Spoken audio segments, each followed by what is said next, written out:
Christmas movies are a dime a dozen nowadays, and everybody seems to have a favorite. Most families who celebrate Christmas have made it a tradition to get together and watch their favorite movies every year. You probably have some favorites that you'd consider mandatory watches during the holiday season. Even I got some on the list that I'd like to throw on and really set the Christmas mood. Almost all Christmas movies make you feel good and cheerful and jolly. It's kinda the whole point. But what about the ones that don't end with white people smiling and dipping cookies in milk and shit? What about the ones with no joy and cheer? There's a few of those I can think of, but of course, we're just going to be talking about one. You see, Christmas horror movies aren't at the top of most people's must-watch lists when they're trying to get into the holiday spirit. Unless they're a freak, but I'm a freak, and I love a wide array of movies. So, of course, I don't want to watch a traditional Christmas movie. No, I'm cool, and I want to get weird. And every Christmas, there's one that's got to go on regardless. Hell, I'll watch it any time of the year. I think I've already racked up at least 2 watches this year alone. And that movie, ladies and gentlemen, is Krampus. This movie came out in 2015, and around that time, I didn't have a phone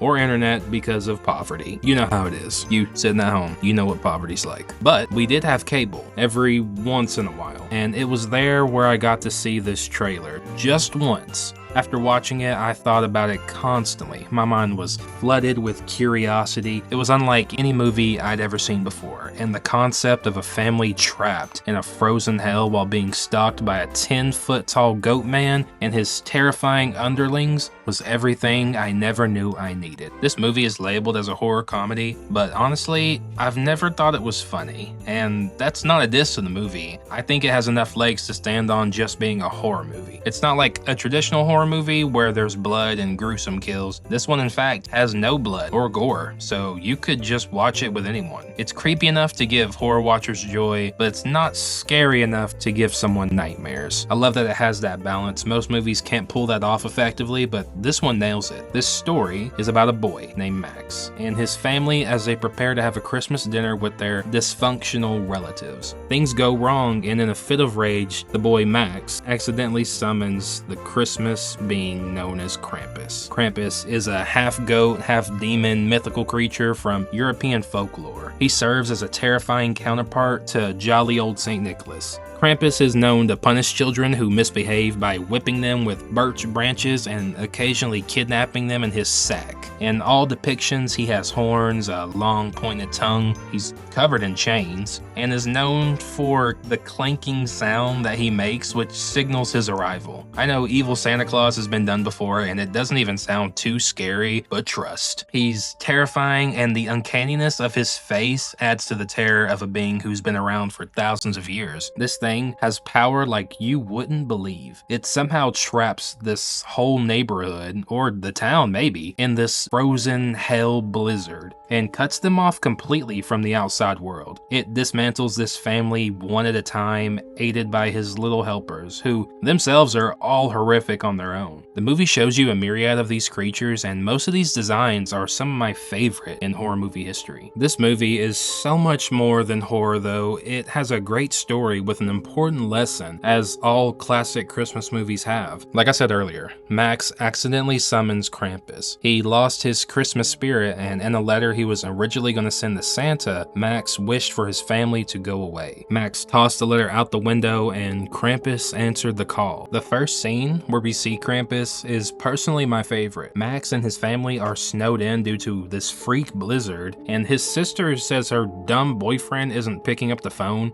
so she wants to walk 2 blocks down the road to check on him. This is just so stupid, and I could go deeper into the flaws of the decision making here, but that's not what we're doing. In fact, I'm grateful they sacrificed their daughter to the elements, because we wouldn't have gotten my favorite scene in this whole movie. The scene cuts to Beth in the craziest fucking blizzard you've ever seen. I mean, she can barely see 10 feet in front of her, and the snow is piled high on every lawn.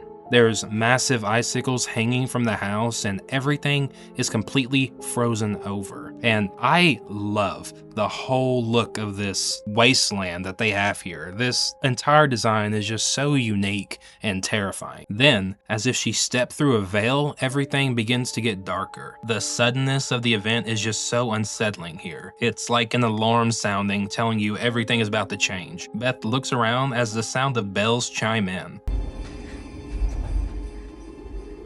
like Santa is flying overhead in his sleigh, but we know that this is in fact not Santa. The sound flies over Beth as she follows it with her eyes, and she sees this.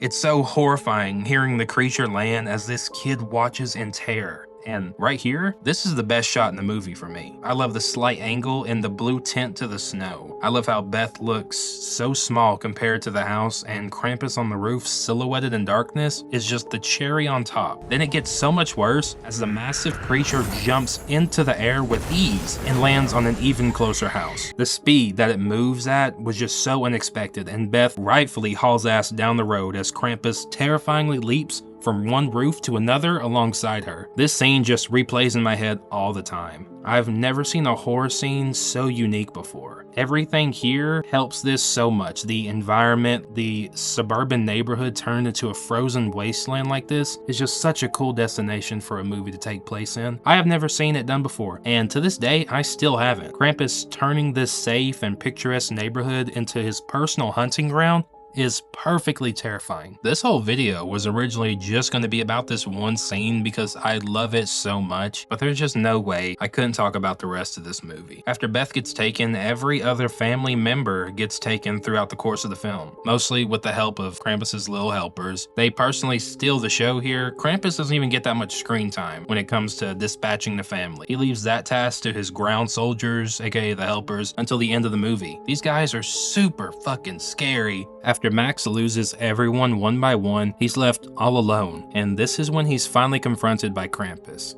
Krampus drops the letter Max wrote at his feet wrapped around a bell. Max realizes that all of this is his fault and offers himself up to be taken just so his family can come back. Krampus thinks this is hilarious, and all his boys start hooting and hollering. Even the reindeer are cutting up. Krampus hangs Max over a fire pit to hell because fuck them kids, and drops his ass in, and you think that's it. Lights out, it's over. Until Max wakes up and it's Christmas morning. Everyone is gathered in the living room and it seems everything has gone back to normal, but this fairy tale glow in this scene tells a different story. Max's dad hands him a present, and it's a bell, the same one Krampus dropped at Max's feet. Everybody sees it and the memories start to flood in. I love this scene because you see everyone's face begin to change as they remember the horrors they all just went through. It tells you that this did happen and this is the family back again. We follow the camera as it leaves the house and zooms out, revealing the family is in a snow globe, surrounded by many others as they sit on a shelf in a dark room, seemingly belonging to the Christmas demon himself. On the first watch, I was blown away. I thought they were punished for their mistakes and are now forced to spend the rest of their lives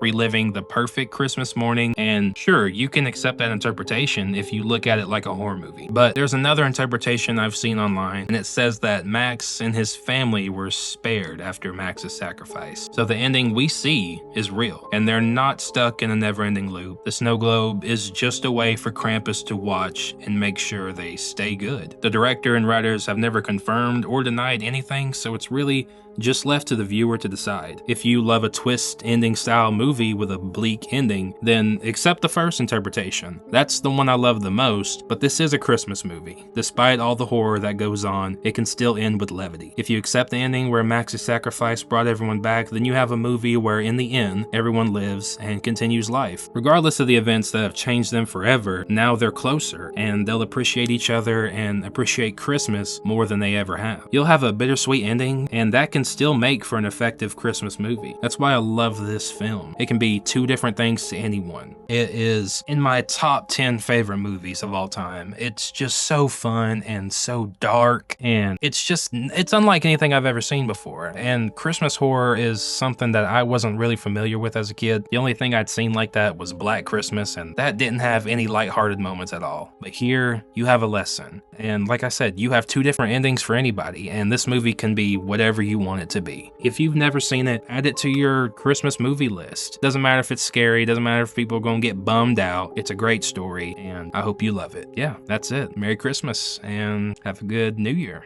See ya.